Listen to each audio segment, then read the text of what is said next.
New Alexandria के ऊपर सूरज उगने ही वाला था जब ईस्टर्न गेट पर 3 टीम्स इकट्ठा हुई, जंगली इलाकों में जाने वाले अपने मिशन की तैयारी में। हवा ठंडी थी और उसमें हल्की सी एंटिसिपेशन घुली हुई थी।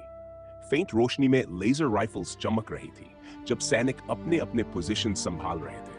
टीम ब्रावो की कैप्टन मैरी लेन सबसे आगे खड़ी थी। उनका कमांडिंग प्रेजेंस साफ झलक रहा था जब वे तैयारियों पर नजर रख रही थी। उन्होंने अपना इक्विपमेंट खुद चेक किया, हथियार पूरी तरह ऑपरेशनल हो, टैक्टिकल गियर सही से सिक्योर्ड हो, इसमें कोई चूक नहीं होनी चाहिए थी।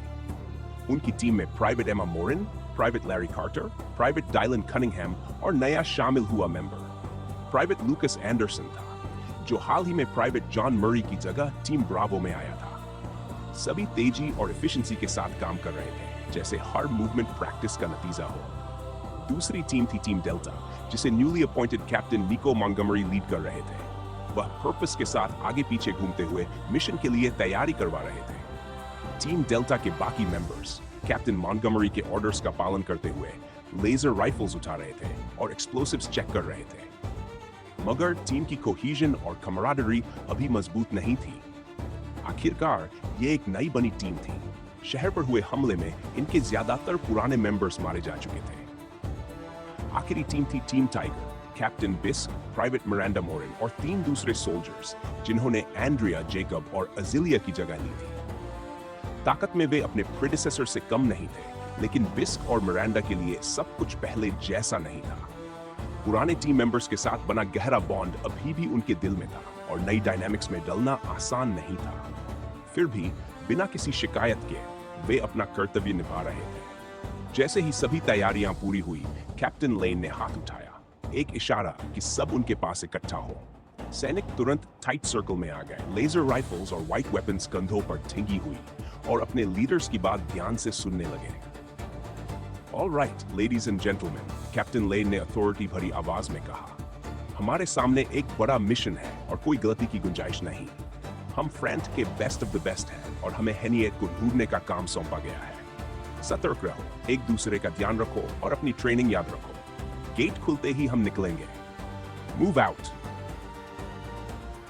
यस मैम की कोरस के साथ सिर हिलाए गए नेशन हवा में साफ महसूस हो रही थी। टीम्स पार्किंग लॉट की ओर बढ़ी, जहां उनके लैंड एसयूवीज खड़े थे। हर कदम तेज लेकिन शांत था। सुबह की रोशनी धीरे धीरे आसमान को उजला कर रही थी और लेजर राइफल्स हर समय रेडी रखी गई थी, किसी भी अनएक्सपेक्टेड थ्रेट के लिए। कैप्टन लेन ने टीम ब्रावो को लीड किया और बाकी टीम्स अपने अपने डेजिग्नेटेड एसयूवीज तक पहुंची। गियर तेजी से लोड किया गया, सब कुछ सिक्योरली स्टोव किया गया। एमा ड्राइवर सीट पर बैठ गई। कुछ ही पलों में हर टीम डिपार्चर के लिए तैयार थी। फिर ईस्टर्न गेट के भारी दरवाजे धीरे धीरे खुले और उनके सामने विशाल विल्डरनेस फैल गया। कैप्टन लेन, कैप्टन मॉन्टगोमरी और कैप्टन बिस्क ने एक दूसरे को नॉड दिया, एक साइलेंट सिग्नल। एसयूवीज दहाड़ती हुई आगे बढ़ी, गेट की ओर तेजी से दौड़ती हुई। धूल उड़ाते हुए व्हीकल्स गेट से बाहर निकल गए। पीछे गेट धीरे धीरे बंद हो गया और अब वे पूरी तरह अनटेम्ड विल्डरनेस में थे। ड्राइवर्स रगेड टेरेन से होते हुए गाड़ियां संभाल रहे थे। बोल्डर्स, जमीन में धंसी आर्टिलरी और वो इलाके जो अभी रिपेयर के दौर से गुजर रहे थे। रास्ते में टाइड्स द्वारा मचाई गई तबाही साफ दिखाई दे रही थी। कैप्टन लेन की तेज नजर बैरियर और सिटी वॉल के बीच जमीन में बने गहरे गड्ढों पर पड़ी। मॉन्स्टर्स ने बार बार डिफेंसेस तोड़ने की कोशिश की थी और सेना ने उन्हें रोकने के लिए हर संभव कोशिश की थी। एमा और लेन की नजरें मिली। दोनों समझ रही थी कि राजधानी कितनी करीब थी तबाही से। आगे बढ़ते हुए एमा ने फॉरेस्ट एज पर गिरे हुए पेड़ों को ध्यान से देखा। बॉम्ब्स, ब्रेन क्रिस्टल पावर्स और थाइड्स सब ने मिलकर कभी हरे भरे जंगल को उजाड़ दिया था। टूटे हुए ट्रंक्स और ब्रांचेस जमीन पर बिखरे पड़े थे, जिन्हें सैनिक हटाने में लगे हुए थे। कुछ दूरी पर आर्मी सोल्जर्स विशाल थाइड्स के बखुचे रिमेन्स इकट्ठा कर रहे थे। नजारा डरावना और भारी था। लेन, बिस्क और मॉन्टगोमरी जानते थे, संभव है बहुत जल्द उन्हें ऐसे ही मॉन्स्टर से लड़ना पड़े। चट्टानों पर गहरे क्लॉ मार्क्स और जमीन पर खिंची हुई लकीरें हालिया बैटल की गवाही दे रही थी। सोचकर दिल कांप जाता है कि अगर इन्वेजन रुक न पाती तो शहर का क्या हाल होता, एमा ने कहा। हाँ, कैप्टन मॉन्टगोमरी ने भारी आवाज में जोड़ा, उनकी रैम्पेज का स्केल अविश्वसनीय है। हे सिस, बैटल शुरू होने पर तुम कहां थी? मिरांडा ने एमा से पूछा। नॉर्थ साइड कैप्टन लेन के साथ। एमा ने हल्की सी प्राइड के साथ जवाब दिया। हमने ब्लडअर्थ का सामना भी किया। सबको पता है, न्यूज़पेपर्स में था, डेलन बोला। वह उस लड़ाई में शामिल नहीं हो पाया था और कहीं ना कहीं उसे उस ग्लोरी की कमी महसूस हो रही थी। क्या जेलस हो? कैप्टन लेन ने मुस्कुराते हुए कहा। हल्की फुल्की बकचक के बाद बातचीत गुस्से और फ्रस्ट्रेशन में बदल गई, टाइड्स द्वारा मचाई गई तबाही को लेकर। बैटल की यादें अभी भी ताजा थी और कैस की तस्वीरें दिमाग से गई नहीं थी। आउटर वॉल पार करते ही उनका रिजॉल्व और मजबूत हो गया। मिशन के स्टेक्स बहुत ऊंचे थे और वे हेनिएट को इसकी कीमत चुकाने के लिए तैयार थे। जल्द ही वे फॉरेस्ट में दाखिल हो गए, उसी ट्रेल का पीछा करते हुए जहां से थाइड्स की होड़ आई थी। रगेड वाइल्डरनेस और तबाही के निशान उनके हौसले को और मजबूत कर रहे थे। कॉन्वॉय टाइट फॉर्मेशन में आगे बढ़ रही थी।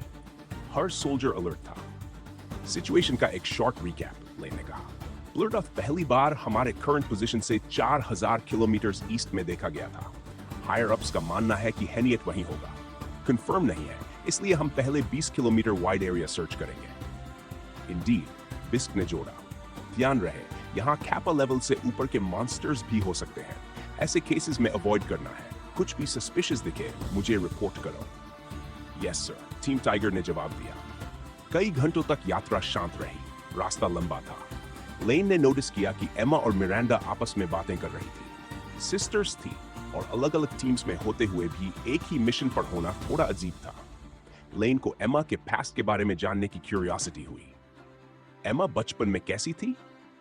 लेन ने मिरांडा से पूछा। एमा ने अपनी बहन के कहा, फिर मिरांडा बोली, बहुत स्वीट थी, लेकिन हमारे फैमिली के एक्सपेक्टेशंस ने सब बदल दिया। पावरफुल एबिलिटीज के साथ पैदा हुए थे हम, तो बचपन से ही ट्रेनिंग शुरू हो गई, कंट्रोल सीखना और मिलिट्री एकेडमी के लिए तैयार होना। एमा ने सहमति में सिर हिलाया। लेन ने प्रभावित होकर कहा, न्यू अलेक्जेंड्रिया में आपकी फैमिली का नाम वाकई प्रेस्टिजियस है। एमा ने हल्की सी मुस्कान के साथ जवाब दिया, हाँ, लेकिन उसके साथ प्रेशर भी आता है। हर वक्त स्क्रटनी रहती है। तो फिर मिलिट्री ज्वाइन करने का फैसला? लेन ने पूछा। मिरांडा ने धीरे से सांस ली। काफी हद तक फैमिली की वजह से ग्रेटर गुड के लिए पावर्स इस्तेमाल करना, यही सिखाया गया था। बेसिकली, एमा ने जोड़ा, हमारे फैमिली में लगभग हर कोई मिलिट्री में है। लेन ने उनकी आवाज में छुपी उदासी महसूस की। उसने टॉपिक बदल दिया।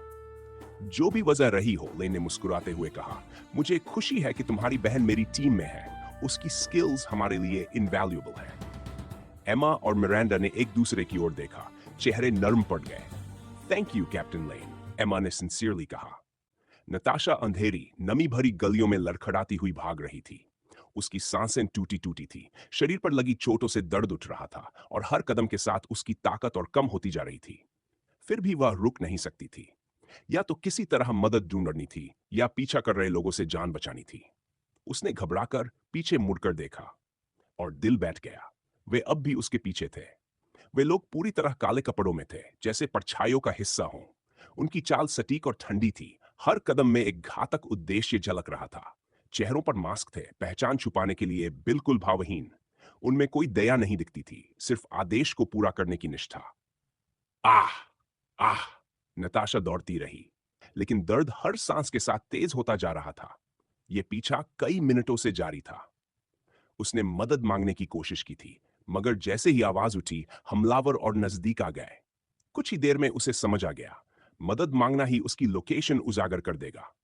उसकी हालत खराब थी, फिर भी उसने अपनी पॉइजनस व्हिप को कसकर पकड़ा हुआ था। हाथ कांप रहे थे, पर नजर में हार मानने का नाम नहीं था। एक मोड़ पर मुड़ते ही उसे पीछे भारी कदमों की गूंज सुनाई दी।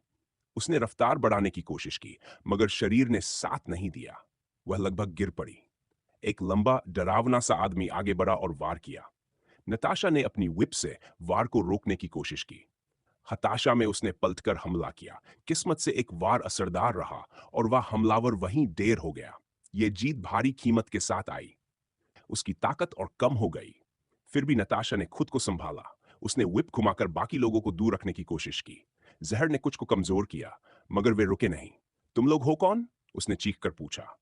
कोई जवाब नहीं आया। वह फिर भागी। गलियां, मोड़, सीढ़ियां, सांसें टूटती रहीं। आह आह, कमबख्त, आखिरी दाव लगाते हुए नताशा ने whip की मदद से एक छत पर छलांग लगा दी। लैंड करते ही दर्द की लहर दौड़ गई। नजर धुंधली हुई, पकड़ ढीली पड़ गई। वे भी पीछे पीछे आ पहुंचे। चारों तरफ से गिर चुकी थी। समर्पण कर दो, उनमें से एक ने ठंडी आवाज में कहा, ताकि तुम मुझे मार सको। नताशा की आवाज कांप रही थी। तुम बच नहीं पाओगी। मैंने किसी का क्या बिगाड़ा है? वह रो पड़ी। कृपया जाने दो। कोई असर नहीं पड़ा। नताशा ने आखिरी हिम्मत जुटाई।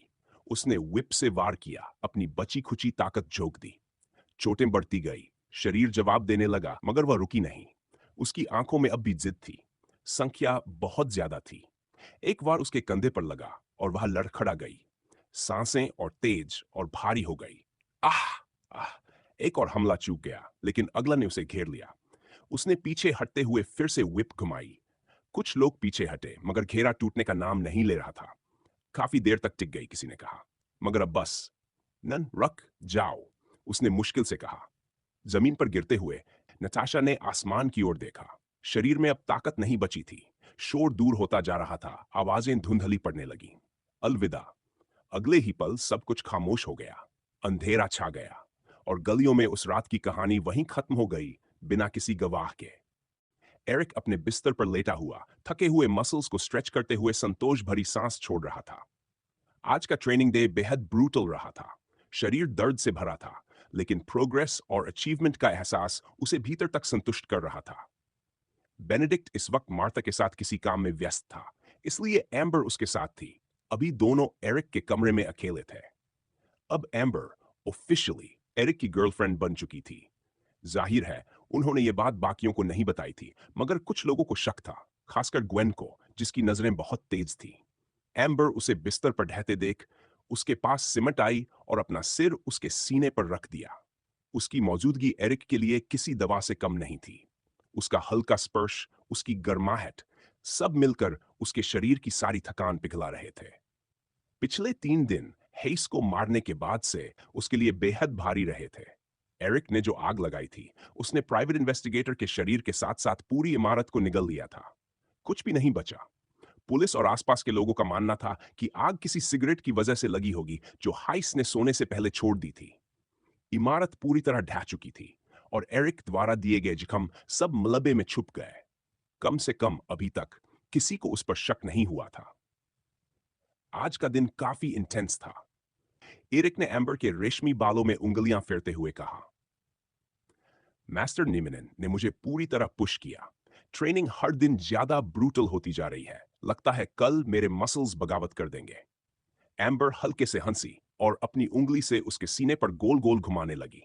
मैं समझ सकती हूँ, मेरी ट्रेनिंग भी आसान नहीं थी, लेकिन सहने के अलावा और कोई रास्ता नहीं है। कम से कम मैं हर दिन बेहतर तो हो रही हूँ। एरिक मुस्कुराया। उसे उस पर गर्व महसूस हुआ। एम्बर ताकतवर थी, खूबसूरत थी और समझदार भी। एमिली के लिए उसके दिल में जो भावनाएं थीं, उन्हें वह अब इरेशनल मानने लगा था। आखिर वह उसे ठीक से जानता भी नहीं था। एम्बर उसे वो दे रही थी जो उसने जिंदगी में कभी महसूस नहीं किया था, प्यार। मैं ये सब तुम्हारे बिना नहीं कर पाता, एरिक ने सच्चाई से कहा और उसके माथे पर हल्का सा किस किया। मेरे लिए जो कुछ भी किया, उसके लिए धन्यवाद। एम्बर ने प्यार भरी नजरों से उसे देखा।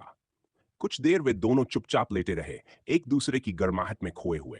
एरिक उसकी पीठ पर हल्की हल्की लकीरें बनाता रहा, उसकी सांसों की रिदम महसूस करता हुआ। कुछ देर बाद एम्बर उठी, अपने जूते पहने और बोली, मुझे जाना होगा। काफी देर हो गई है। 5 मिनट और नहीं रुक सकती? एरिक ने मुंह फुलाते हुए कहा। एम्बर हंसी और उसके माथे पर किस किया। नहीं, मुझे पापा को कॉल करना है। वो इन दिनों बहुत काम कर रहे हैं और सच कहूं तो मुझे थोड़ी चिंता हो रही है। मुझे बस चेक करना है कि वो ठीक है। ठीक है, एरिक ने कहा। मैं थोड़ी ट्रेनिंग कर लूंगा और याद रखना, आज मैं डिनर पर नहीं आऊंगा। जल्दी सोने का प्लान है। ओके। वह दरवाजे की ओर बढ़ी। अकेले थे तो चुपके से जाने की जरूरत नहीं थी। एरिक ने उसे दरवाजे तक छोड़ा। वहां उन्होंने एक आखिरी लंबा किस साझा किया, जिसमें चाहत और अपनापन साफ झलक रहा था। फिर एम्बर हॉलवे में ओझल हो गई। दरवाजा बंद करते हुए एरिक ने गहरी सांस ली। कमरे में अब अजीब सी खामोशी थी। उसे उसकी कमी महसूस हो रही थी, लेकिन वह जानता था उसकी भी जिम्मेदारियां थीं। उसने खुद को ट्रेनिंग में व्यस्त रखने का फैसला किया। वैसे भी आज का दिन बेहद अहम था। आचिम अपनी गर्लफ्रेंड के साथ बाहर गया हुआ था। शायद यही एकमात्र मौका था उसे हटाने का। वही इकलौता इंसान जो उसे नथानियल की मौत से जोड़ सकता था। एरिक फिर से अपने कमरे में लौटा, बिस्तर पर पालथी मारकर बैठा, आंखें बंद की और मन को एकाग्र किया। पिछले कुछ दिनों में उसने बायोलॉजिकल सुपर कंप्यूटर की नई ट्रेनिंग टेक्निक सीखी थी और तेजी से प्रोग्रेस भी कर रहा था। अगर सब ठीक रहा तो आज वो अपने न्यूरल लिंक्स बढ़ा सकता था। यह टेक्निक ब्रेन क्रिस्टल से निकलने वाले माना को एक खास तरीके से वीव करने पर आधारित थी। पहले भी न्यूरल लिंक्स बनाना पुल बनाने जैसा था, लेकिन अब फर्क यह था, पहले जैसे लकड़ी के लट्ठों से पुल बनता था, अब वह मेटल और कंक्रीट से बन रहा था। गहरी सांस लेकर एरिक ने शुरू किया। उसने अपने ब्रेन क्रिस्टल को पाथवेज के एक जटिल नेटवर्क की तरह विजुअलाइज किया, जहां हर ब्रेन क्रिस्टल पावर दूर चमकती रोशनी की तरह दिख रही थी। पूरे फोकस के साथ उसने कंक्रीट और मेटल रखना शुरू किया, दो दो करके, मानो ये दुनिया का सबसे स्वाभाविक काम हो। उसे लगा कि थोड़ी और कोशिश से वह एक साथ 3 न्यूरल लिंक्स भी बना सकता है, लेकिन कुछ उसे रोक रहा था। इस नई टेक्निक के साथ वह न्यूरल लिंक्स को पहले से कहीं ज्यादा साफ देख पा रहा था। पहले वे बस हल्की रोशनी की स्ट्रैंड्स जैसे लगते थे, लेकिन अब वे अलग-अलग रूप लेने लगे थे। हर लिंक उस पावर की प्रकृति को दिखा रहा था। कुछ मजबूत और ठोस थे, स्टील जैसे, जो प्रैक्टिकल और ग्राउंडेड पावर्स को दर्शाते थे। कुछ नाजुक और जटिल थे, जैसे महीन सिल्क से बने हों, सब्टल और न्यूआंस्ड पावर्स के लिए। एरिक को ऐसा महसूस हो रहा था जैसे वह सच में अपने दिमाग में पुल बना रहा हो। माना को नियंत्रित करना आसान नहीं था। रास्ते में रुकावटें आईं, लेकिन उसने हार नहीं मानी। अपनी विल पावर से वह हर बाधा को पार करता गया। यही है, बस थोड़ा सा और धीरे धीरे दोनों पुल आकार लेने लगे। जैसे ही लिंक्स एस्टैब्लिश हुए, एरिक ने ऊर्जा की लहर महसूस की, दिमाग से लेकर पूरे शरीर तक। माना का फ्लो स्मूथ हो गया और पावर्स तक पहुंचना आसान लगने लगा। सबसे हैरानी की बात यह थी कि वह एक साथ दो ब्रेन क्रिस्टल पावर्स को ट्रेन कर पा रहा था। दो पुल, दो अलग दिशाओं में, और उसे दोनों पर संतुलन बनाए रखना था। कुछ देर बाद वह सफल हो गया। माना ब्रेन क्रिस्टल से निकलकर दिमाग में पहुंचा, फिर पूरे शरीर में फैल गया। सिर्फ 4 दिनों में उसने 2 न्यूरल लिंक्स बना लिए थे। यह काफी इंप्रेसिव था। एरिक ने तय किया कि वह अपनी मेन पावर्स अभी नहीं बढ़ाएगा। उसने मेटलाइजेशन और माना एक्सोस्केलेटन पर फोकस किया। ये दोनों पावर्स अब तक पीछे रह गई थी और इनके न्यूरल लिंक्स बनाना सबसे मुश्किल था। आंखें खोलते ही उसे महसूस हुआ, अब वह इन दोनों पावर्स को बेहतर समझने और नियंत्रित करने लगा था। उसने अपना आर्म मेटलाइज किया। सिर्फ 2 न्यूरल लिंक्स के साथ भी यह पहले से आसान था। फिर उसने माना एक्सोस्केलेटन बनाया और पाया कि माना एक्सपेंडिचर थोड़ी कम हो गई थी। बेशक 2 न्यूरल लिंक्स उन 54 के सामने कुछ भी नहीं थे जो हर पावर के लिए संभव थे, लेकिन एक से तो बेहतर ही थे। घड़ी पर नजर पड़ी, समय था 1900। अब उसे रेड पैलेस छोड़ने की तैयारी करनी थी। आज वह एक और मर्डर करने जा रहा था। कोई उसे देखे, पहचाने, यह वह अफोर्ड नहीं कर सकता था। उसने पूरी तरह काले कपड़े चुने ताकि शैडोज में घुल सके। काली हुडी जो चेहरे को ढक ले, काली पैंट्स जो मूवमेंट में बाधा न डाले, हल्के लेकिन मजबूत काले बूट्स। बैकपैक में उसने फर्स्ट एड किट, पानी की बोतल, एनर्जी बार्स, कुछ टूल्स, एक मास्क और स्पेयर क्लोथ्स रखे। Assassination description: Sneak into the Red Lotus Lounge and kill Akim. Rewards for completion: 1000 experience points और 150 DNA. Failure penalty: death या imprisonment. एक क्वेस्ट। एरिक ने आईने में खुद को देखा। वह संतुष्ट था। वह सचमुच एक शैडो की तरह लग रहा था। अब बस निकलना था, बिना कोई निशान छोड़े। एरिक बेहद सावधानी से रेड पैलेस के कॉरिडोर्स में आगे बढ़ रहा था। उसकी इंद्रियां पूरी तरह सतर्क थी और दिल सीने में तेजी से धड़क रहा था। अगर कोई उसे इस देर रात बाहर जाते हुए देख लेता तो सवाल उठना तय था, इतनी रात को बाहर क्यों जा रहा है? हुड चेहरे पर गहराई तक खींचे हुए और नर्म तलवों वाले जूतों की वजह से कदमों की आवाज लगभग गायब थी। एरिक ने अपना अपार्टमेंट छोड़ा, दरवाजा चुपचाप बंद किया और रोशनी से भरे कॉरिडोर्स में बिना ध्यान खींचे आगे बढ़ने लगा। सिस्टम, जिन जिन कैमरास के सामने से मैं गुजरूंगा, उन सब पर लूप वीडियोस भेज दो। मैं उन्हें बहुत बार डीएक्टिवेट कर चुका हूं। अब पैटर्न्स पकड़े जाने का रिस्क नहीं ले सकता। ऐसा करो कि किसी को भी न दिखे कि मैं रेड पैलेस छोड़ रहा हूं। Understood. All near by devices से कनेक्ट किया जा रहा है। लूप वीडियोस भेजे जा रहे हैं।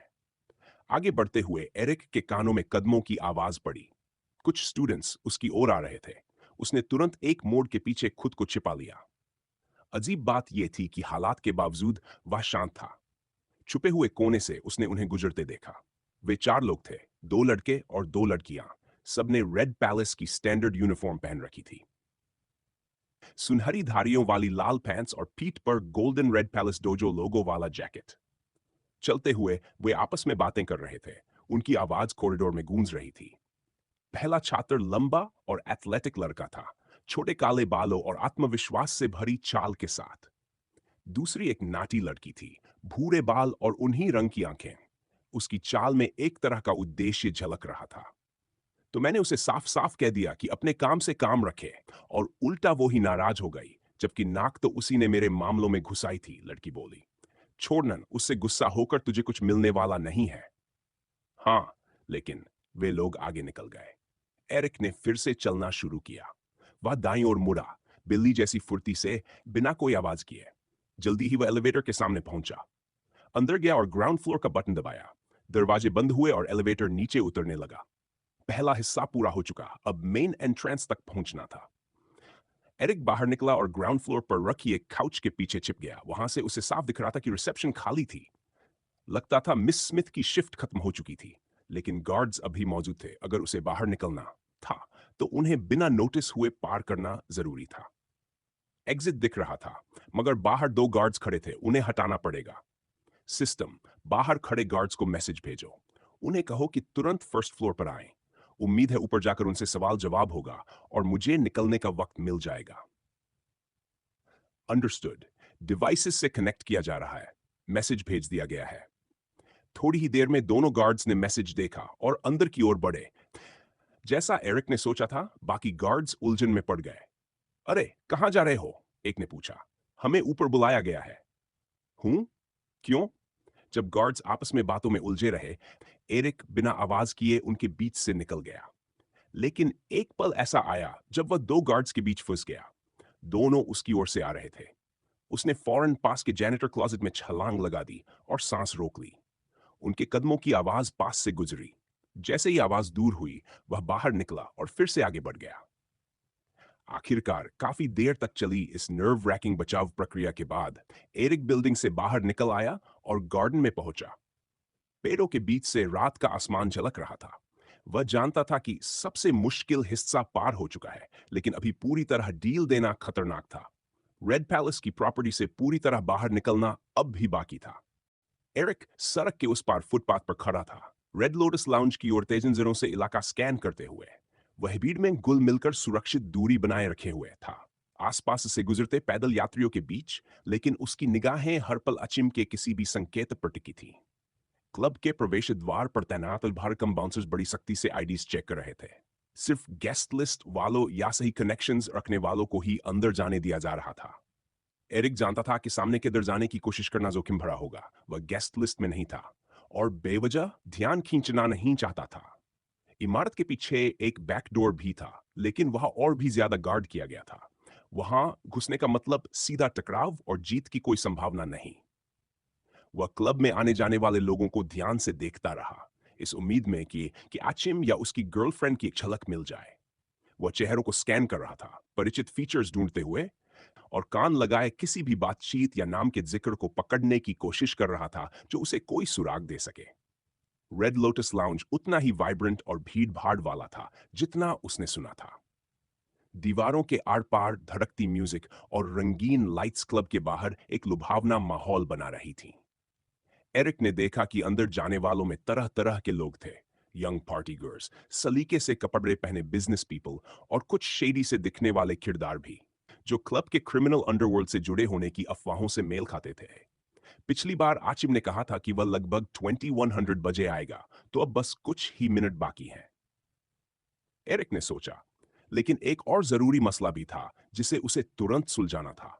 सिस्टम, क्लब के सर्वेलेंस सिस्टम से कनेक्ट हो जाओ और आचिम का चेहरा स्कैन करो। उसने जो कहा था उसके हिसाब से वह अभी अंदर नहीं होना चाहिए, लेकिन सेफ रहना बेहतर है। साथ ही मुझे जगह का पूरा मैप दो, गार्ड्स की संख्या बताओ और एक आसान एस्केप रूट ढूंढो. Connecting to the security system of the Red Lotus Lounge, scanning the building, no trace of Akheim inside, sending the building's planimetry to the user through the brain information injector. तुरंत ही जानकारी की एक लहर Eric के दिमाग में फैल गई. ऐसा लगा जैसे वह खुद एक कंप्यूटर हो और अभी अभी डेटा डाउनलोड हुआ हो. इसी तरह उसने इमारत के हर कोने खांचे को समझ लिया, खासतौर पर इसलिए क्योंकि बायोलॉजिकल सुपरकंप्यूटर ने सर्वेलेंस सिस्टम के जरिए मिली जानकारी को और भी पुख्ता कर दिया था. वह अंदर मौजूद लोगों की मूवमेंट्स तक का अंदाजा लगा सकता था और जानता था कि किसी इमरजेंसी में कहां जाना है और क्या करना है. इसी दौरान एरिक को अंदर मौजूद गार्ड्स की संख्या भी पता चल गई. कुल 15 गार्ड्स, सभी आर्म्ड और पूरी तरह फिट. अंदर घुसना बाद में जो करना है उसके मुकाबले आसान होगा, लेकिन इतने गार्ड्स के साथ अचीम को मारना इतना सिंपल नहीं होगा. फिर भी मेरे पास एक आइडिया है, एरिक ने मन ही मन सोचा. वह इंतजार करता रहा. उसकी सेंसेस पूरी तरह अलर्ट थी. उसने क्लब के पेट्रॉन्स की बारीक हरकतें नोटिस की, घबराई हुई नजरें, फुसफुसाती बातचीत और कभी-कभी एनवलप्स या छोटे पैकेजेस का आदान प्रदान. साफ था कि रेड लोटस लाउंज सिर्फ एक नाइट क्लब नहीं था. अफवाहें शायद सच थीं. वक्त खिंचता हुआ सा लग रहा था. एरिक पूरी तरह सतर्क रहकर बाहर से ही सब ऑब्जर्व कर रहा था, खुद पर ध्यान खींचने से बचते हुए. उसने घड़ी देखी, समय आ चुका था. कुछ ही मिनटों बाद एक लिमोजीन क्लब के सामने आकर रुकी. एक पल के लिए उसके दिमाग में उसकी नेकेड फिगर की याद चमक गई. गाड़ी से लग्जरी टपक रही थी, टिंटेड विंडोज और चमकता हुआ एक्सटीरियर. एरिक की ट्रेंड नजर ने तुरंत उसकी मैन्युफैक्चरर और मॉडल पहचान ली. यह वही हाई एंड कार थी जो ताकतवर और अमीर लोग पसंद करते थे. लिमोजीन का पिछला दरवाजा खुला और आचिम बाहर निकला. उसके पीछे उसकी गर्लफ्रेंड. वह एक स्ट्राइकिंग महिला थी, एलिगेंटली ड्रेस्ड, अपने आप में एक सधा हुआ कॉन्फिडेंस लिए हुए. उसका डिमीनर पूरी तरह आचिम से मेल खाता था, पॉइज और सोफिस्टिकेशन से भरा हुआ. उसका बॉयफ्रेंड एक शार्प सूट में था. उसका अंदाज कमांडिंग था और वह लड़की के डिमीनर से पूरी तरह मैच कर रहा था. उसने ड्राइवर से कुछ शब्दों का आदान प्रदान किया. एरिक ने बातचीत के टुकड़े पकड़ने की कोशिश की. लगता था वे किसी अरेंजमेंट या प्लान पर बात कर रहे थे, लेकिन डिटेल्स साफ नहीं हो पाई. जैसे ही आचिम और उसकी गर्लफ्रेंड अंदर गए, अवेकनर को पता चल गया. यही सही वक्त था. सिस्टम कैमरास के जरिए आचिम पर नजर रखो और हर पल मुझे उसकी लोकेशन बताते रहो. गार्ड्स को भी ऑब्जर्व करते रहना. सिस्टम ने जवाब नहीं दिया, लेकिन आदेश जा चुका था. एरिक ने रेड लोटस लाउंज के बाहर मौजूद भीड़ पर नजर डाली, किसी डिस्ट्रैक्शन के मौके की तलाश में. उसकी नजर एंट्रेंस के पास खड़े कुछ अनरूली लोगों पर पड़ी. वे जोर शोर से हंगामा कर रहे थे. उसने मौका देखा और पास खड़े एक आदमी को हल्का सा धक्का देकर उनकी ओर कर दिया. वह आदमी लड़खड़ाता हुआ उनमें से एक से टकराया और वह जमीन पर गिर पड़ा. उसके चेहरे से साफ था, वह बुरी तरह फिस था. एरिक एक कोने में खड़ा होकर वीआईपी रूम को ऑब्जर्व कर रहा था. रास्ता रोककर खड़े 2 इंटिमिडेटिंग गार्ड्स पूरी तरह आर्म्ड और अलर्ट थे. एरिक जानता था कि जबरदस्ती अंदर घुसने की कोशिश बेकार होगी. ऐसा करते ही आचिम और उसकी गर्लफ्रेंड को तुरंत सेफ जगह पर ले जाया जा सकता था. उसने हालात को तेजी से असेस किया और डेंजरस डाइवर्जन का आइडिया तुरंत रिजेक्ट कर दिया. क्लब में घुसने के लिए उसने पहले ही एक हंगामा किया था, लेकिन यहां वैसा कुछ करना उल्टा पड़ सकता था.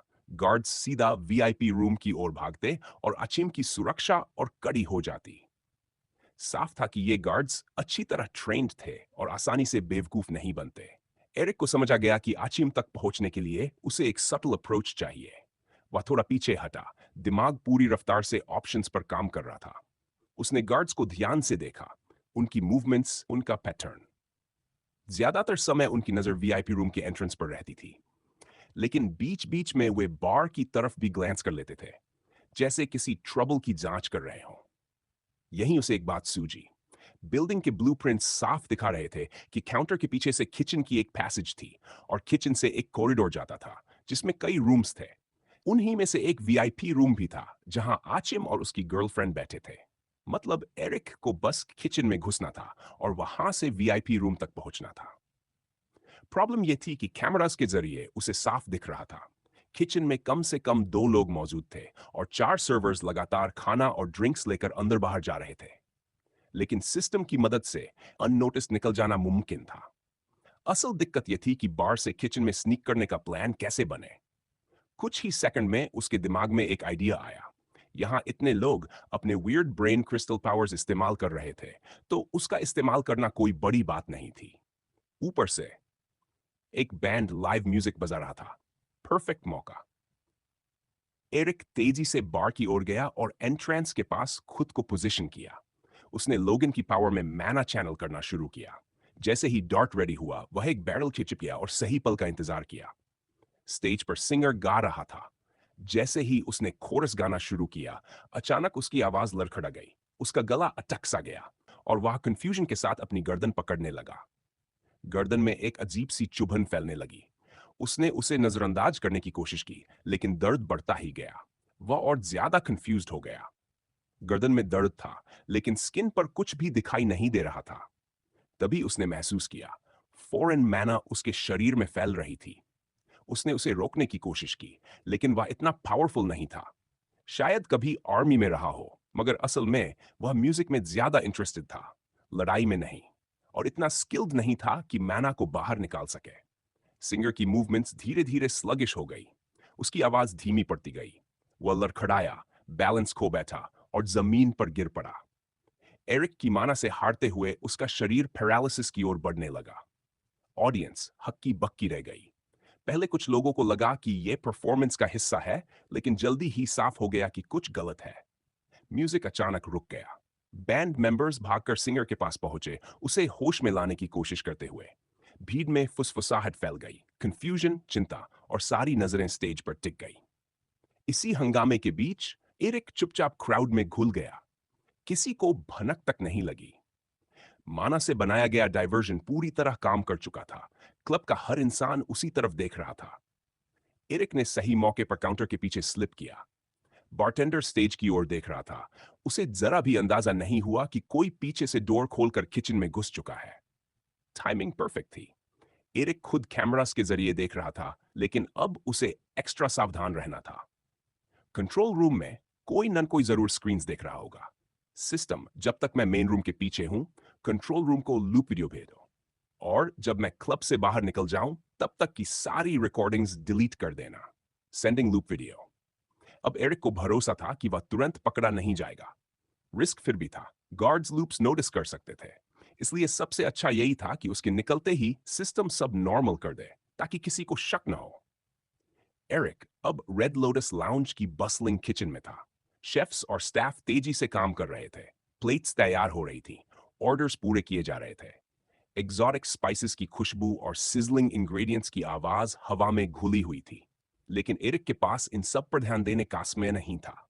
उसने नजर दौड़ाई और तुरंत उन दो शेफ्स को देखा जो उसके और वे सब्जियां काटने और पॉट्स हिलाने में इतने डूबे थे कि आसपास कुछ नोटिस ही नहीं कर रहे थे। एरिक को हद केयरफुल रहना था। एक भी गलत कदम मिशन को बर्बाद कर सकता था। उसने किचन लेआउट और शेफ्स की मूवमेंट्स ऑब्जर्व की। काउंटर्स के बीच एक नैरो गैपर की ओर जाने वाला, बट वह काफी टाइट था। एरिक ने एक गहरी सांस ली और स्टेल्थी तरीके से आगे बढ़ा। हॉट सर्फेसेस और भाग दौड़ करते स्टाफ से बचते हुए वह बिल्ली जैसी एजिलिटी के साथ मूव कर रहा था। कदम हल्के, शरीर नीचे। गैप के पास पहुंचते ही उसका दिल तेजी से धड़कने लगा। उसे बिल्कुल सही टाइमिंग चाहिए थी। उसने इंतजार किया। जैसे ही शेफ्स अपने काम में पूरी तरह उलझे, एरिक ने मौका देखा। एक स्मूथ फ्लूइड मूवमेंट में वह नैरो स्पेस से निकल गया। काउंटर से उसका शरीर हल्का सा छू गया, लेकिन उसने सांस रोके रखी। कोई आवाज नहीं, कोई टकराव नहीं। शेफ्स अपने काम में लगे रहे जैसे कुछ हुआ ही ना हो। एरिक दूसरी तरफ निकल चुका था। अब वह उस कॉरिडोर में था जो वीआईपी रूम्स की ओर जाता था। यह जगह लक्जरी से भरी हुई थी। गोल्डन और रेड कलर्स का रिच कॉम्बिनेशन जो एलिगेंस और एक्स्ट्रावेगेंस का एहसास दिला रहा था। वॉल्स पर गहरे लाल रंग का ऑर्नेट वॉलपेपर था, जिस पर gilded accents dim golden lights में चमक रहे थे। कॉरिडोर चौड़ा था ताकि स्टाफ तेजी से मूव कर सके। नीचे बिछा डीप क्रिम्सन कार्पेट फुटस्टेप्स को पूरी तरह दबा रहा था। अलोंग द कॉरिडोर कई दरवाजे थे, वीआईपी रूम्स और ऑफिसेस के। गोल्ड ट्रिमिंग्स और हैंडल्स के साथ बने ये दरवाजे किसी शाही जगह जैसे लग रहे थे। हर दरवाजे पर एक छोटा सा नेम प्लेट था, लेकिन अंदर क्या है, ये ज्यादातर लोगों के लिए रहस्य ही था। सिवाय एरिक के, बायोलॉजिकल सुपर कंप्यूटर की मदद से वह अंदर तक देख सकता था। लाइटिंग जानबूझकर सॉफ्ट रखी गई थी। गोल्डन लैंप से निकलती गर्म रोशनी माहौल को और इनवाइटिंग बना रही थी। वॉल्स पर एब्स्ट्रैक्ट और कंटेम्पररी आर्टवर्क लगे थे, क्लासिक डेकोर में मॉडर्न टच जोड़ते हुए। कहीं से हल्की बातचीत की आवाज, ग्लासेस की खनक और दूर से आती म्यूजिक की धुन सब मिलकर एक अजीब सा माहौल बना रहे थे। ये कॉरिडोर खुद में ही एक डेस्टिनेशन था। सीक्रेट्स, डील्स और इंट्रीग सब यहीं सांस लेते थे। एरिक जानता था वह अपने टारगेट के बेहद करीब है, लेकिन अभी भी हार्ट डाउन नहीं कर सकता था। कैमरास के जरिए उसने देखा एक वेटर किचन की ओर आ रहा था। उसे तुरंत गायब होना था। एरिक बिना आवाज किए मूव किया और एक बाथरूम में घुस गया। वह जानता था कि यह खाली है। सिस्टम के जरिए उसने वेटर को कॉरिडोर से गुजरते और किचन में खाली ट्रे के साथ घुसते देखा। जैसे ही वेटर आउट ऑफ रेंज हुआ, अवेकनर चुपचाप कॉरिडोर के आखिर तक पहुंचा। वही वीआईपी रूम। दरवाजे के पास पहुंचते ही उसे अंदर से धीमी आवाजें सुनाई दी। आचिम और उसकी गर्लफ्रेंड वहीं थे। टाइम ऑलमोस्ट अप था। एरिक ने धीरे से दरवाजा खोलने की कोशिश की। उसने अंदर झांका।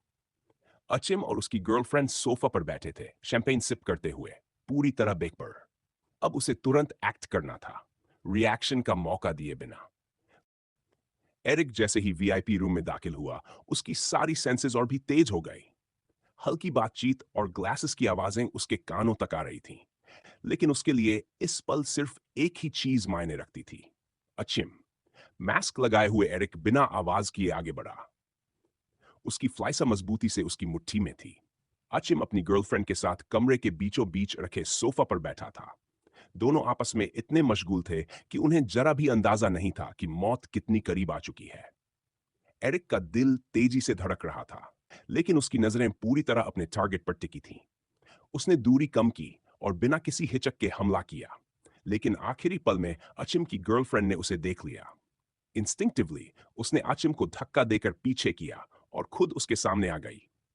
एरिक की फ्लाइसा हवा को चीरती हुई आगे बढ़ी। अचिम बाल बाल बच गया ढाप, लेकिन वार उस महिला को लग गया। वह जमीन पर गिर पड़ी। एरिक एक पल के लिए जमसा गया। यह उसका इरादा नहीं था। आशिम की आंखों में दहशत भर गई। एंजेलिका! लेकिन तेज म्यूजिक में उसकी आवाज दब गई। एरिक के अंदर गिल्ट की एक लहर उठी, लेकिन उसी पल सिस्टम की ठंडी नोटिफिकेशन गूंजी। इंडिविजुअल किल्ड, मैना absorbing process starting. Experience points मिलने के साथ ही एरिक का ध्यान फिर से रियलिटी पर लौट आया। उसी पल अचिम ने पास पड़ी एक बोतल उठाई और पूरी ताकत से एरिक पर फेंक दी। बोतल टूट गई। एरिक ने इंस्टिंक्टिवली खुद को बचाया। अब अचिम की आंखों में सिर्फ नफरत थी। Who the hell are you? उसने चिल्लाते हुए सोर्ड उठा ली। उसके वार बेतरतीब थे, गुस्से से भरे, लेकिन कंट्रोल के बिना। एरिक के लिए उन्हें रोकना मुश्किल नहीं था। ट्रेनिंग और एक्सपीरियंस का फर्क साफ दिख रहा था। You know who I am. Eric की आवाज ठंडी थी। अचिम हंस पड़ा, जैसे सब समझ आ गया हो। So you're that guy? Nathaniel wanted you dead. Exactly. दोनों आमने सामने खड़े थे। सोर्ड्स ड्रॉती क्लैश में ही अचिम को एहसास हो गया कि वह पीछे है। एरिक के मूवमेंट स्मूथ थे, प्रिसाइज थे। हर वार सोच समझ कर किया गया था। अचिम बस बचाव करता जा रहा था। कुछ ही देर में उसकी सोर्ड हाथ से छूट गई। थका हुआ, हाफता हुआ अचिम घुटनों पर गिर पड़ा। Wait! वह चिल्लाया। I can give you money, information, anything. Just don't kill me. Eric ने सिर हिलाया। It was never an option. You knew about me. That sealed it. How can you be so cold? You're just a kid. It doesn't matter, Eric ने कहा. I'm just trying to survive. आचिम ने कमरे में लगे cameras की ओर देखा और हंसने की कोशिश की। If you kill me, my father will hunt you down. Already handled, Eric ने calmly जवाब दिया। आचिम का चेहरा सख्त हो गया। No, please. Goodbye. एरिक ने आखिरी वार किया। आचिम जमीन पर गिर पड़ा। उसकी आंखों में डर साफ दिख रहा था। कुछ ही पलों में उसकी ताकत जवाब दे गई और वह वहीं निश्चल पड़ा रह गया। सिस्टम की आखिरी आवाज गूंजी, हॉस्टाइल इंडिविजुअल किल्ड। मैना absorption complete, experience gained, quest complete. VIP room में सन्नाटा छा गया। एरिक कुछ पल वहीं खड़ा रहा, शांत लेकिन भीतर से भारी। फिर उसने मास्क ठीक किया और बाहर निकलने की तैयारी करने लगा। रेड लोटस लाउंज का वीआईपी रूम अब अजीब सी खामोशी में डूबा हुआ था। नीचे मेन फ्लोर से आती हल्की म्यूजिक की आवाज ही एकमात्र साउंड थी। एरिक वहीं खड़ा था, हाथ में सोर्ड, सांसें थोड़ी भारी। उसकी नजर जमीन पर पड़े आचिम के निश्चल शरीर पर टिकी थी, जहां कारपेट गहरे रंग से भीग चुका था। फाइनली, ये सब खत्म हुआ, एरिक ने धीमे से कहा। अब सब नॉर्मल हो जाना चाहिए, तभी दरवाजा चरमराया। एक वेट्रेस ड्रिंक्स की ट्रे लेकर अंदर आई। अगले ही पल उसकी आंखें फैल गई।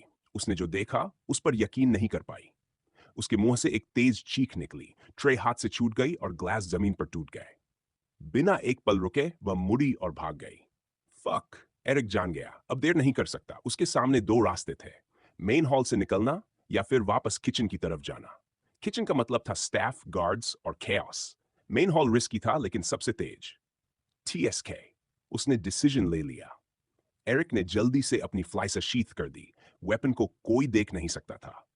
उसने दरवाजा खोला और VIP रूम से बाहर निकल गया।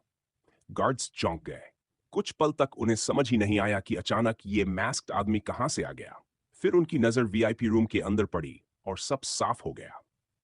एक गार्ड चिल्लाया, रेडियो पर कुछ बोलते हुए, लेकिन तब तक एरिक डांस फ्लोर में घुल चुका था। म्यूजिक, लाइट्स, बॉडीज, सब एक chaotic स्टॉर्म बन चुका था।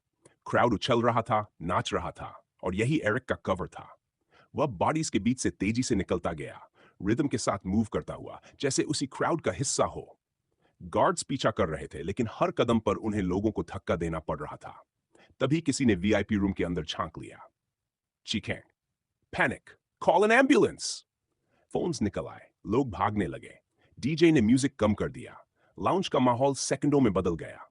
एरिक एंट्रेंस की तरफ बढ़ रहा था, लेकिन दरवाजे पर दो गार्ड्स पहले से मौजूद। शिट! एरिक ने मेटलाइजेशन और माना एक्सोस्केलेटन एक्टिवेट किया। ब्लोज आए। उसकी डिफेंसेस ने ज्यादातर झेल लिए, लेकिन कुछ हिट्स उसके शरीर तक पहुंचे। दर्द तेज था। फिर भी वह बाहर निकल गया। ठंडी नाइट एयर ने उसे छुआ। गार्ड्स अभी भी पीछे थे, तेज, ट्रेन्ड और उससे ज्यादा पावरफुल। एरिक के पास माना बहुत कम बचा था, लेकिन रुकने का ऑप्शन नहीं था। उसने आखिरी बार माना चैनल किया। एनर्जी उसके पैरों के नीचे फूटी। स्पीड अचानक कई गुना बढ़ गई। परफेक्ट नहीं था, नेथानियल जैसा नहीं, लेकिन काफी था। कुछ ही पलों में डिस्टेंस बढ़ गया। फिर शैडोज, फिर गलियां। एरिक गायब हो गया। गार्ड्स रुके, हाफते हुए। टारगेट हाथ से निकल चुका था। वे वापस VIP रूम की तरफ मुड़े। म्यूजिक बंद था। बॉडीज वहीं थी। रियलिटी ने उन्हें हिट किया। यह सिर्फ एक मर्डर नहीं था, यह डिजास्टर था। बैकअप्स बुलाए गए। पैनिक पूरे लाउंज में फैल चुका था। उस रात रेड लोटस लाउंज हमेशा के लिए बदल चुका था। और एरिक, वह शहर की अंधेरी गलियों में खो चुका था, जानते हुए कि मिशन पूरा हो चुका है, लेकिन कॉन्सिक्वेंसेस अब शुरू होने वाले थे। सिस्टम ने फुटेज मिटा दी थी, लेकिन मेमोरीज नहीं। और यही सबसे खतरनाक बात थी। ट्रेनिंग गियर पहने एरिक रेड पैलेस के कॉरिडोर से गुजर रहा था। उसके साथ बेनेडिक्ट था। दोनों ट्रेनिंग शुरू होने से पहले ब्रेकफास्ट के लिए कैफेटेरिया की तरफ जा रहे थे। बाकी लोग भी रास्ते में थे। दो इसलिए उम्मीद थी कि वहीं सब मिल जाएंगे। फर्स्ट फ्लोर कैफेटेरिया में कदम रखते ही एरिक और बेनेडिक्ट दोनों के पेट भूख से गुर्राने लगे। उन्होंने जल्दी से एक टेबल पकड़ी और बैठ गए। कुछ ही पलों में एक वेटर आया और ऑर्डर लेने लगा। ताजी बनी कॉफी की खुशबू और किचन से आती सिजलिंग पैन्स की आवाज माहौल को काफी इनवाइटिंग बना रही थी। क्लासिक ब्रेकफास्ट से लेकर कुछ यूनिक डिशेस तक सब था। मेनू देखते हुए उनकी भूख और तेज हो गई। दोनों ने एक हार्टी ब्रेकफास्ट ऑर्डर किया ताकि ट्रेनिंग से एनर्जी एनर्जी भर सके। अटेंडेंट ने बड़ी सफाई से उनका खाना तैयार करवा दिया। खाते खाते वे हल्की फुल्की बातें कर रहे थे। कैफेटेरिया का बस्लिंग माहौल ट्रेनिंग हॉल्स की सख्ती से बिल्कुल अलग था, और एरिक को अच्छा लग रहा था कि ट्रेनिंग से पहले उसे थोड़ा रिलैक्स करने का मौका मिल रहा है। लेकिन तभी पास वाली टेबल पर बैठे कुछ स्टूडेंट्स की बातचीत उनके कानों में पड़ी। लगता है एक और डेड बॉडी मिली है। उनमें से एक स्टूडेंट ने कांपती आवाज में कहा, इस बार नताशा की। वो कार्ल के बाद दूसरी है। कार्ल को तो कुछ दिन पहले पुलिस ने डेड पाया था। न्यूज में हर जगह यही चल रहा है। एरिक और बेनेडिक्ट ने एक दूसरे की तरफ देखा। ये दोनों नाम वे अच्छे से पहचानते थे, रेड पैलेस के स्टूडेंट्स और थॉर्टन हाई स्कूल के पुराने चेहरों में से। क्या हुआ? ये बताया कि कैसे मरे? दूसरे स्टूडेंट ने शॉक में पूछा। सुना है कि उन्हें किल किया गया। एक लड़की ने बेचैनी भरी आवाज में कहा। कार्ल एक एली में मिला था और नताशा रूफटॉप पर, किसी और ने बताया। अथॉरिटीज इन्वेस्टिगेट कर रही हैं, लेकिन अभी तक कुछ सॉलिड नहीं मिला है। सब लोग अलग अलग रीजंस पर स्पेक्युलेट कर रहे हैं। प्रिंसिपल ने इमरजेंसी मीटिंग भी बुला ली है। एरिक और बेनेडिक्ट का ध्यान अब खाने से पूरी तरह हट चुका था। नताशा और कार्ल दोनों ही रेड पैलेस में जाने पहचाने नाम थे। उनकी अचानक मौत, समझ से बाहर थी। नताशा और कार्ल नेथानियल के फ्रेंड्स नहीं थे? बेनेडिक्ट ने धीरे से पूछा। एरिक ने सिर हिलाया। हाई स्कूल से। उसके दिमाग में सवाल घूमने लगे। आखिर कोई दो रेड पैलेस स्टूडेंट्स को टारगेट क्यों करेगा? पास वाली टेबल पर स्पेकुलेशन चलती रही। अलग अलग थियोरीज, अफवाहें, पैक और अंदाजे। एरिक और बेनेडिक्ट ने गंभीर नजरें बदली। ये कोई छोटी बात नहीं थी। रेड पैलेस के दो स्टूडेंट्स की मौत, इसका असर जरूर पड़ेगा। बेनेडिक्ट ने चिंता से एरिक की तरफ देखा। तुम्हें क्या लगता है, क्रिस्टल क्रॉस गैंग का कोई हाथ हो सकता है? उसने पूछा। एरिक ने भौं हैं सिकोड़ ली। पता नहीं, मुझे नहीं लगता कि वो उन्हें टारगेट करेंगे। कोई रीजन नहीं था और वो नेथानियल के दोस्त थे। बेनेडिक्ट पूछा। नेथानियल माम्बस के लीडर का बेटा था, एरिक ने समझाया। और माम्बस क्रिस्टल क्रॉस गैंग के अंडर काम करते हैं। I didn't know that, Benedict बुदबुदाया। तो फिर ये नेथानियल से जुड़ा मामला हो सकता है? दैट्स पॉसिबल, एरिक ने कहा। हाई स्कूल के आखिरी दिनों में उनका झगड़ा हुआ था और दोस्ती टूट गई थी, लेकिन सिर्फ इस वजह से कोई किल करेगा, डाउटफुल है।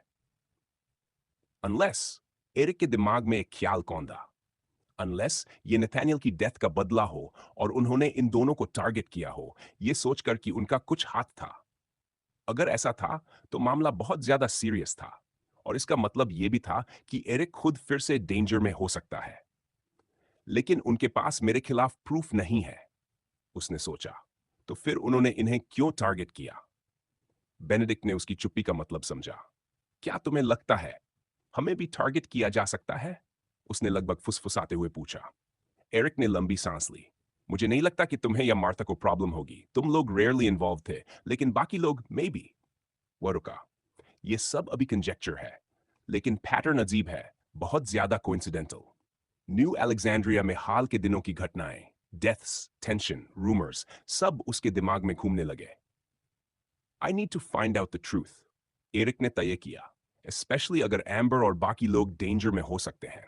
चलो, उनसे डायरेक्टली पूछते हैं। एरिक ने पास वाली टेबल की तरफ इशारा किया।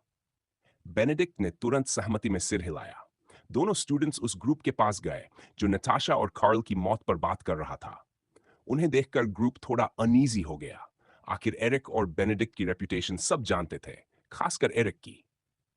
हे, एरिक ने शांत आवाज में पूछा, क्या तुम्हें और कुछ पता चला कि नताशा और कार्ल के साथ क्या हुआ? एक स्टूडेंट, मार्क, ने गंभीरता से सिर हिलाया। हाँ, न्यूज में यही चल रहा है। दोनों डेड मिले, प्रॉबली असैसिनेटेड। पुलिस इन्वेस्टिगेट कर रही है, लेकिन लोग अंडरवर्ल्ड को ब्लेम कर रहे हैं। न्यू अलेक्जेंड्रिया में ये अनकॉमन नहीं है। बेनेडिक्ट की जॉ टाइट हो गई। रेड पैलेस के अंदर उनकी किसी से दुश्मनी थी? उसने पूछा। सबने सिर हिला दिया। नहीं, सैरा नाम की लड़की बोली। वे ज्यादातर अपने में ही रहते थे, नेथानियल के साथ घूमते थे, लेकिन किसी से खुले दुश्मन नहीं थे। इसलिए ये और भी शॉकिंग है। एरिक ने कुछ नहीं कहा, लेकिन इससे साफ था ये काम किसी आउटसाइडर का था और वो पॉसिबिलिटी कहीं ज्यादा डेंजरस थी। कैसे मारे गए? एरिक ने सीधे पूछा। सैरा थोड़ी असहज हो गई। ब्लेड से, उसने कहा। और अपेरेंटली सेम टाइप की ब्लेड। इससे लगता है कि ये ऑर्गेनाइज्ड ग्रुप का काम है। सवाल बस ये है, रेड पैलेस के स्टूडेंट्स को टारगेट क्यों किया जाए? एग्जैक्टली, एरिक ने कहा। यहाँ के स्टूडेंट्स आमतौर पर इन्फ्लुएंशियल फैमिली से होते हैं। सैरा ने एक और बात जोड़ी। आवाज और धीमी हो गई। क्राइम सीन पर और बॉडीज नहीं थीं, लेकिन खून के ट्रेसेस काफी थे, खासकर नताशा के केस में। पुलिस को लगता है कि शायद उस पर मल्टीपल लोग इन्वॉल्व थे। तभी एम्बर, मार्था, एरन, माइकी, एंडरसन, ग्वेन, फ्लोइड और बाकी लोग कैफेटेरिया में दाखिल हुए। उन्होंने रूम स्कैन किया और तुरंत एरिक और बेनेडिक्ट को सीरियस फेसेस के साथ कुछ लोगों से बात करते देखा। सब सीधे उनकी तरफ आए। एम्बर सबसे पहले बोली, हे, क्या हुआ? उसकी यूजुअल कॉन्फिडेंट स्माइल गायब थी। एरिक ने बेनेडिक्ट की तरफ देखा, फिर धीरे से कहा, हमें एक बुरी खबर मिली है। उसने सांस ली। कार्ल और नताशा दोनों मर चुके हैं। रेड पैलेस के कॉरिडोर्स में एरिक के फुटस्टेप्स गूंज रहे थे। चलते हुए वह उस बेचैनी को झटक नहीं पा रहा था जो कार्ल और नताशा की मौत की खबर सुनने के बाद से उसके दिल में घर कर गई थी। इस पूरे मामले में कुछ तो अजीब था। ट्रेनिंग के बाद अपने रूम तक पहुंचने का रास्ता आज उसे सामान्य से कहीं ज्यादा लंबा लग रहा था। उसका दिमाग लगातार उन संभावित असैसिन्स के बारे में सोच रहा था जो नेथानियल की मौत के जिम्मेदार हो सकते थे। क्रिस्टल क्रॉस गैंग, माम्बस, कोई रैंडम स्ट्रीट थग, या फिर कोई जो खास तौर पर उन लोगों को टारगेट कर रहा था। सस्पेक्ट्स की लिस्ट काफी लंबी थी, लेकिन उससे भी ज्यादा रहस्यमय था। क्यों? वजह क्या थी? इसी सवाल ने एरिक के दिमाग को उलझा दिया था। आखिरकार वह अपने कमरे तक पहुंचा। रेड पैलेस के भीतर उसका यह कमरा साधारण था, लेकिन उसके लिए एक तरह का सेफ स्पेस भी। उसने दरवाजा बंद किया और गहरी सांस ली, जैसे थोड़ी देर के लिए ही सही गार्ड डाउन कर रहा हो। फिर वह बड़ी खिड़की के पास गया, जहां से न्यू अलेक्जेंड्रिया का स्काईलाइन दिखता था। चमकती लाइट्स और ऊंची ऊंची इमारतें। शहर को देखते हुए भी उसके दिल की बेचैनी कम नहीं हुई। हैइस और आचिम की मौत के बाद जो बोझ उसके कंधों से उतरा था, अब वही हल्कापन फिर से सवालों में बदल रहा था। जो कुछ हो रहा था वो उसे सोचने पर मजबूर कर रहा था। आखिरकार एरिक डेस्क पर बैठा, अपना स्मार्टफोन ऑन किया और इंटरनेट से कार्ल और नताशा की मौत से जुड़ी खबरें ढूंढने लगा। उसकी उंगलियां तेजी से स्क्रीन पर चल रही थीं। आर्टिकल्स, रिपोर्ट्स, हर एक डिटेल। जो कुछ सैरा और बाकी स्टूडेंट्स ने बताया था वो सच निकला। नताशा को रूफटॉप पर पाया गया था और कार्ल को एक एली में। लेकिन कार्ल के केस में और भी बातें थीं। वहां आसपास की इमारतों पर चढ़ने के निशान मिले थे। इसका मतलब था कि कार्ल ने भागने की कोशिश की थी। उसने शायद अपने ब्रेन क्रिस्टल पावर का इस्तेमाल किया और बिल्डिंग्स पर चढ़ा। फिर भी अगर उसे मार दिया गया तो असैसिन्स काफी स्किल्ड रहे होंगे, इतने कि कार्ल के नेचुरल एडवांटेज के बावजूद उसे पकड़ सके।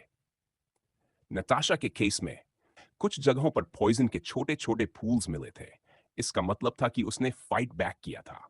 उसके शरीर पर कई वूंड्स थे, एक जबरदस्त लेकिन आखिरकार बेकार साबित हुई रेजिस्टेंस। एरिक और गहराई से पढ़ने लगा। पॉसिबिलिटीज उसके दिमाग में टकरा रही थीं। पर्सनल वेंडेटा, गैंग राइवलरी या कुछ और। जितना ज्यादा वह खोजता गया, उतना ही साफ हुआ कि मामला उसकी सोच से कहीं ज्यादा कॉम्प्लिकेटेड था। क्लूज अलग अलग दिशाओं में इशारा कर रहे थे। फिर भी चार बातें साफ थीं। कार्ल और नताशा दोनों नथानियल के दोस्त थे। दूसरी, उनका नथानियल से झगड़ा हुआ था। तीसरी, वे रेड पैलेस के मेंबर्स थे। चौथी, थॉर्टन हाई स्कूल के टॉप स्टूडेंट्स। एरिक ने फिर से आर्टिकल स्क्रॉल किए। उसका दिल भाइया रहा। उसने सोचा, वह कार्ल और नताशा को पसंद नहीं करता था और न ही उनकी मौत पर दुखी था, लेकिन उसने उन्हें स्कूल और रेड पैलेस में देखा था। वे उसकी दुनिया का हिस्सा थे। सिस्टम, क्या तुम पुलिस सर्वर्स में घुसकर उनकी मौत से जुड़ा सारा डेटा निकाल सकते हो? एरिक ने पूछा। Course, connecting to the internet, searching for the data, data found, downloading resources. कुछ ही पलों में एरिक को पुलिस सर्वर्स तक एक्सेस मिल गया। Reports, statements, crime scene photos, सब कुछ उसके स्मार्टफोन में अनट्रेसेबल तरीके से डाउनलोड हो गया। उसने फाइल्स खोली, दिल तेजी से धड़क रहा था। रिपोर्ट्स डिटेल थी। कार्ल और नताशा दोनों अलग अलग जगहों पर पाए गए थे, फेटल इंजरीज के साथ। असॉल्ट के साफ निशान थे। इन्वेस्टिगेटर्स के स्टेटमेंट्स पढ़ते हुए एरिक ने समझा कि पुलिस भी उलझन में थी। मोटिव साफ नहीं था, एविडेंस भी ठोस नहीं था। लेकिन एक बात क्लियर थी, ये गैंग रिलेटेड क्राइम था।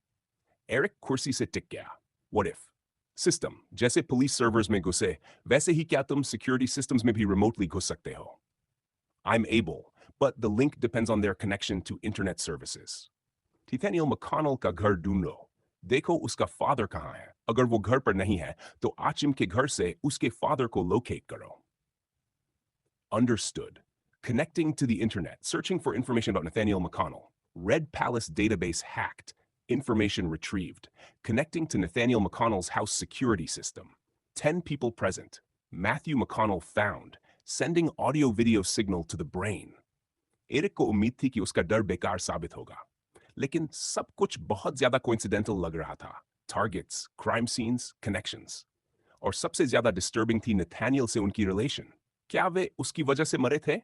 उसके सामने मैथ्यू मैकॉनल की इमेज उभरी। एक भारी भरकम आदमी, लगभग 185 सेंटीमीटर लंबा, 100 किलो से ज्यादा वजन, मस्कुलर बॉडी, शेव्ड हेड, सख्त चेहरा, स्कार्स से भरी स्किन और आंखों में जलती हुई नफरत।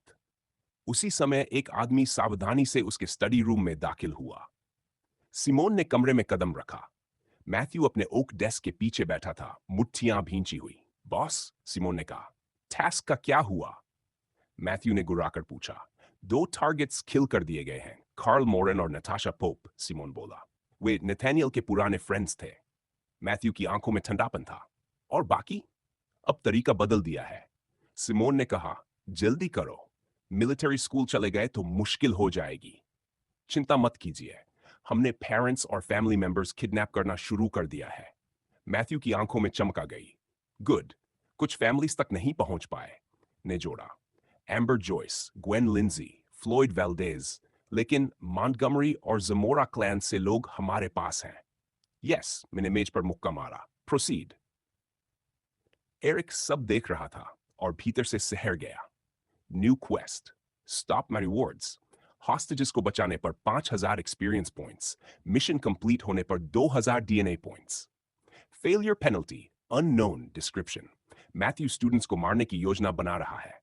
होस्टेजेस को रेस्क्यू करके उसकी प्लान को फेल करो।